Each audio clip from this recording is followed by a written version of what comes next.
समावेशी शिक्षा के मूल तत्व। Fundamentals of inclusive education. Paper code 109A। चलिए शुरू करते हैं।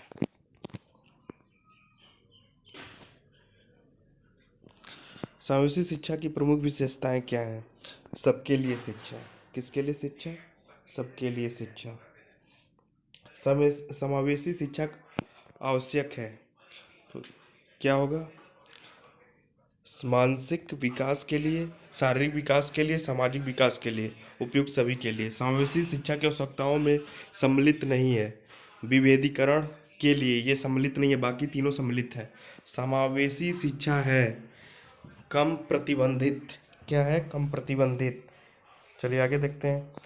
सर्वप्रथम विशिष्ट बालकों और निर्योग्य बालकों के लिए पहला विद्यालय खोला गया फ्रांस में। फ्रांस में निर्योग्य बालकों के लिए पहला विद्यालय कब खोला गया? 1860 में। याद रखिएगा, 1860 में। भारत में बाधिर बालकों के लिए प्रथम विद्यालय खोला गया 1883 में। सन 2011 की जनगणना के अनुसार भारत में विकलांगता का प्रतिशत है 2.17। याद रखिएगा, 2.17। 1883 भारत में बाधिर बालकों के लिए प्रथम विद्यालय खोला गया था 1883 में। 1860 में फ्रांस में निर्योग्य बालकों के लिए पहला विद्यालय खोला गया था। डिसबिलिटी शब्द किस भाषा से लिया गया है? तो याद रखिएगा, लैटिन। शारीरिक व मानसिक रूप से विकलांग बालकों की विशेषता नहीं है। अच्छी सामाजिक समायोजन। अच्छा सामाजिक समायोजन। समावेशी शिक्षा का संबंध है सभी से, विशिष्ट बालकों से, मानसिक रूप से मंदित बालकों से, सामाजिक रूप से वंचित बालकों से। निम्नलिखित कौन सा विशिष्ट बालकों का प्रकार है? विशिष्ट बालकों का प्रकार है प्रतिभाशाली बालक। बालकों में प्रारंभिक पहचान का समय है शैशवावस्था। स्क्रीनिंग व रेफरल का उद्देश्य है उपयुक्त सभी। बालकों की कठिनाइयों की पहचान करना, अनौपचारिक मूल्यांकन करना, परामर्श की व्यवस्था करना, उपयुक्त सभी।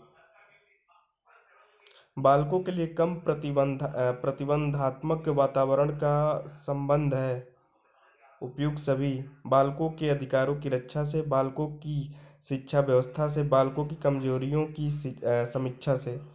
अमेरिका विकलांग शिक्षा अधिनियम कितने प्रकार की विकलांगता को समर्थन व सुरक्षा प्रदान करता है? 13।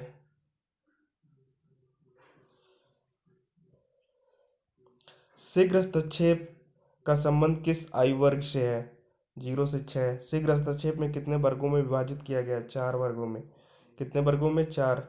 शीघ्र हस्तक्षेप की सेवाएं प्रदान करने के लिए कितने प्रकार के मॉडल की व्यवस्था की गई है? 4। शीघ्र हस्तक्षेप के लाभ में सम्मिलित नहीं है। शीघ्र हस्तक्षेप बालक चिड़चिड़े हो जाते हैं, ये वाला नहीं है, बाकी सब है। शिक्षा की मुख्य धारा का प्रत्यय किसने दिया? होवे ने। शिक्षा की मुख्य धारा का प्रत्यय किसने दिया? होवे ने। शिक्षा की मुख्य धारा का प्रारंभ कब किया गया? 1975 में। शिक्षा की मुख्य धारा की शुरुआत किस देश से की गई थी? अमेरिका से। हॉल हॉल व काफमैन ने मुख्य धारा कितने घटक बताए? 3। शिक्षा में उपचारात्मक शिक्षण आवश्यक है। शिक्षण अक्षमता वाले बालकों के लिए। डिसलेक्सिया का संबंध है पढ़ने की समस्या से। सार्वभौमिक शिक्षा का प्रावधान संविधान किस धारा के अंतर्गत सम्मिलित है? धारा 45। शिक्षा में सार्वभौमिकरण की कितनी अवस्थाएं हैं? 3। समग्र शिक्षा अभियान 2.0 को मंजूरी दी गई है 4 अगस्त सन 2021 को। विशिष्ट संसाधन कक्षा का प्रयोग किया जाता है दिव्यांग बालकों के लिए। विशिष्ट संसाधन कक्षा में एक समय में अधिकतम कितने बालकों का प्रवेश रहता है? 5 बालकों का। संसाधन शिक्षक को अन्य नाम से जाना जाता है विशेषज्ञ शिक्षक। परिभ्रामी शिक्षक की विशेषता नहीं है। विशिष्ट बालकों को सामान्य बालकों से दूर रहने की समझ देना। संयुक्त राष्ट्र कन्वेंशन अनुच्छेद 2 और 3 में प्रावधान है। उपयुक्त सभी परिभाषाएं। सामान्य सिद्धांत यूनिवर्सल डिजाइन। संयुक्त राष्ट्र कन्वेंशन के अनुच्छेद 4.32 को परिभाषित करता है। किसी व्यक्ति के अधिकार, विकलांग व्यक्तियों के अधिकार। उपयुक्त दोनों। भारतीय पुनर्वास परिषद अधिनियम लाया गया था 1992 में, याद रखिएगा 1992 में। राष्ट्रीय शिक्षा नीति सन 2020 को कब मंजूरी मिली थी? 29 जुलाई सन 2020 को। सामान्य रूप से मानसिक मंदित बालक की बुद्धि लब्धि होती है 50 से 70। मानसिक मंदता का कारण है। उपयुक्त सभी। संक्रमण का प्रभाव, मंगोलिज्म, एक्सरे का प्रभाव। मानसिक रूप से मंदित बालकों को कितनी श्रेणियों में बांटा गया है?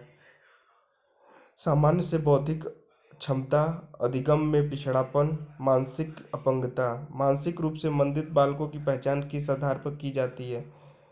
उपलब्धि परीक्षण, अभिक्षमता परीक्षण, बुद्धि परीक्षण। दृष्टिबाधिता का मुख्य कारण है दोनों। वातावरण, वंशानुक्रम। टरमैन के अनुसार सामान्य बालक की बुद्धि लब्धि होती है 90 से 110। आंशिक दृष्टि बाधित बालकों हेतु किन उपकरणों का प्रयोग करते हैं? चश्मे का, उत्तल लेंस का, श्वेत बोर्ड का। दृष्टि दोष की पहचान की जा सकती है आंखों की जांच द्वारा, शारीरिक चिन्ह द्वारा, बालकों के व्यवहार द्वारा। उपयुक्त सभी। स्वास्थ्य निर्देशन संबंधित है। स्वास्थ्य सुरक्षा। परामर्श का उद्देश्य आत्म परिचय या आत्मबोध है। यह कथन है रूप स्ट्रैक का। उपबोध को उसकी योग्यता, अभिरुचियों के अनुरूप व्यवसाय के चयन में मदद करता है। नियोजन परामर्श एक अच्छे परामर्शदाता की विशेषता है। उपयुक्त सभी। समसामयिक ज्ञान उच्च कोटि का। स्वयं के उत्तरदायित्वों का ज्ञान, बौद्धिक क्षमता उच्च कोटि की। परिवार से हमारा तात्पर्य उस संबंध से जो माता पिता व बच्चों में विद्यमान रहता है। यह कथन है क्लेयर का। परिवार की प्रमुख विशेषता है सार्वभौमिकता, उत्तरदायित्व, सामाजिक गुणों का पालन। उपयुक्त सभी। प्रॉब्लम ऑफ चाइल्ड डेलिक्वेंसी के लेखक मैरिल हैं। ज्यूलाइन डेलिक्वेंसी के लेखक हैं टॉपन। संवेगात्मक रूप से अस्थिर बालकों के प्रकार हैं 7। संवेगात्मक रूप से अशांत बालकों की समस्या है व्यक्तित्व की समस्या, अपरिपक्वता की समस्या, आचरण की समस्या। प्रतिभाशाली बालकों की बुद्धि लब्धि होती है 120 से 140। प्रतिभाशाली बालकों की पहचान की जा सकती है बुद्धि परीक्षण से, उपलब्धि परीक्षण से, या विस्तृत शब्द ज्ञान से। प्रतिभाशाली बालक का लक्षण नहीं है झगड़ालू। मंद अधिगामी बालकों का मानसिक स्तर होता है 75 से 90। मंद अधिगामी बालकों की विशेषता है अवधारण शक्ति का अभाव, असुरक्षा का अभाव होना, शारीरिक रूप से धीमी गति। उपयुक्त सभी। मंद अधिगामी बालक का कारण है संवेगात्मक, व्यक्तिगत और आर्थिक परिस्थिति। उपयुक्त सभी। इस तरह हमारा ये समाप्त होता है।